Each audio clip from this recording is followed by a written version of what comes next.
아니 그 메일 전송에 실패했대요.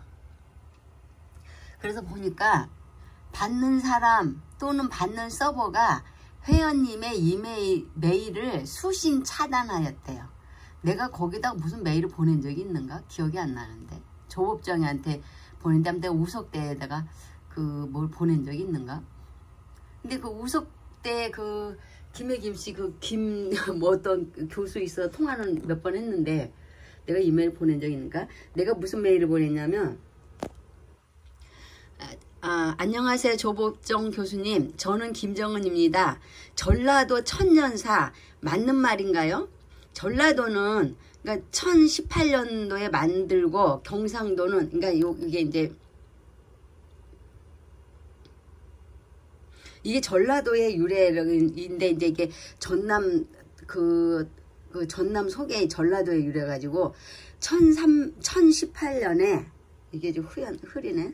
그 이제 전라도를 만들고 296년 후인 1314년에 경상도를 만들고 그 다음에 42년 후인 1356년에 충청도를 만들고 그 다음에 39년 후인 1395년에 강원도를 만들고 18년 후인 1413년에 평안도를 만들고 1년 후인 1414년에 경기도를 만들고 3년 후인 1417년에 황해도를 만들고 그 다음에 92년 후에 1509년에 함경도를 만들었대요.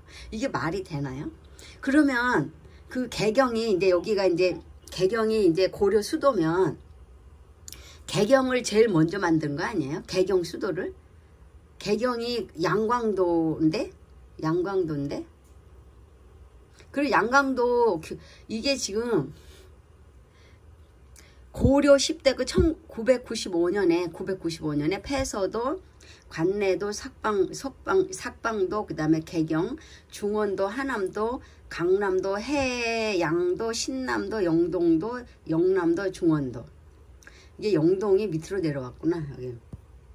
그 다음에 이제 1918년에 이제 북계, 동계, 서해도, 교주도, 그 다음에 양광도, 전라도, 경상도 있는데 경상도가 왜 근데 그 1314년에 만들었다고 그래? 1018년 이후. 웃기네. 그러면 이 전라도를 만들 때 그 어쨌든 여기는 없고 여기는 이제 전라도, 경상도, 교주도 아무튼 지도가 이상해. 이렇게 했대요. 그래서 내가 납득이 안 돼서 이제 조법정 교수한테 이제 그 이메일을 보냈어요. 그래서 이제 근데 고려 때 전라도만 왜 만들었을까요? 고려 왕이 사는 수도에는 경기도인가요? 황해도인가요? 개경은 왜 없나요? 전라도만 왜 1818년에 만들었을까요? 이해가 안 되네요. 고려가 중앙 집권이고 행정구역을 나누면 나라 전체를 두고 나누지 않나요? 전라도 먼저 만들고 300년 후에 경상도 만들고 또 몇십 년 후에 충청도를 만들고 상식적이지 않네요. 그리고 일본 서기는 판타지 소설인데 일본 서기에 있는 지명을 왜 우리나라에 갖다 붙일까요?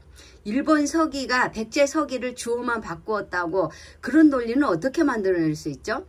백제가 가야를 먹어가요? 그럼 왜 가야는 신라로 붙었죠? 백제가 먹었는데? 그러니까 그 백제가 가야를 먹었으면 그 경상남도를 백제가 먹어야 되는데 왜 그 신라하고 그 저기 그 구영왕이 신라하고 저기 신라에 항복을 했을까요? 너 말이 안 돼. 그리고 백제는 그렇게 가야까지 먹을 정도로 나라가 컸으면 백제 왕족 어디 갔어요? 응? 백제는 성씨가 불분명하잖아요. 뭐 부여씨라고 그랬다가 아니 부여라는 나라가 있어서 부여씨예요? 성씨로 나라를 하는 나라가 어디 있어? 이제까지 나는 성씨가 나라 이름이 된 거 하나도 못 봤어. 그러니까 우리나라 사료는 상식적이지 않아요. 우리나라 사료와 현실은 맞지 않습니다. 사료대로면 우리나라에 이씨와 왕씨가 제일 많아야 하죠. 그런데 정사의 기록도 안 된 가락구, 그것도 김해 1500년 전 김해 지금은 반밖에 안 되는 땅에 나라가 있었고 그 왕족의 후손이 대한민국에 제일 많아요. 2000년에 김해 인구가 2000년에 2000년 전에라고 그러는데 2000년에 김해 인구가 있었다고 보나요? 왜 현실과 사료가 안 맞는지부터 그 파봐야 하지 않나요?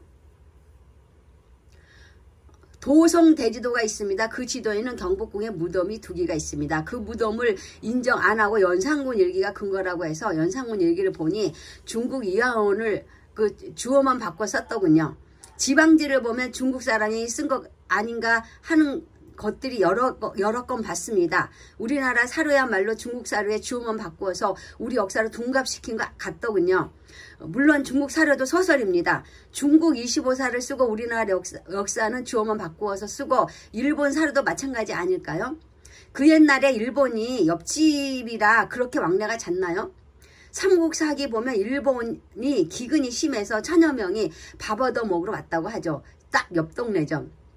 요즘처럼 교통수단이 발달된 것도 아닌데 말이죠. 그 시절에 가까운 나라 아닙니다. 전라도 천연사는 사기입니다. 구한말 고종 사진을 모아보니 8명이나 됩니다. 더 있을 수도 있죠. 이승만 한성 감옥 사진은 감옥이 아닙니다. 이승만이 입고 있는 옷은 중개수 복장이 아니고 스님 복장이고요. 김구는 1938년에 가슴에 총 맞은 사진이 있는데 총구멍이 없고 명자국만 있더군요. 젖꼭지도 없고 김구 기념관은 수술 안 하고 가슴에 총을 품고 건강하게 살았습니다. 김구는 신입니다. 1949년 김구가 또 총을 사방을 맞아 죽었습니다. 옷이 핏자국이 다 다르고요. 죽어서 눕혀놓은 김구는 손이 살아있더군요. 그리고 장례식도 우리나라 그 장례 풍습이 아니더군요. 그걸 가지고 방송까지 내보내고 어이가 없어요. 우리나라 지식인들은 눈이 없더군요. 다 장님들이에요. 천년사 반대하는 사람들도 똑같은 사람들입니다. 제야사학, 강다사학 서로 싸우는데 제가 보니 다 똑같아요. 우리나라 진짜 역사에는 관심 없고 날조된 소설사를 가지고 맞네 아니네 인정하네 마네 하고 있으니까요. 그러고는 이제 여기 뒤에 뭐라고 써야 되네 그냥 보냈네. 아무튼 내가 이렇게 해서 조법종 교수한테 그 이메일을 보냈더니 내 그 이메일 주소가 이제 서버에서 차단을 했는지 조법종이 차단을 했는지 그래가지고 그냥 안 가서 반송이 왔어요. 그래서 내가 이거를 유튜브에 공개해요. 아유 끝.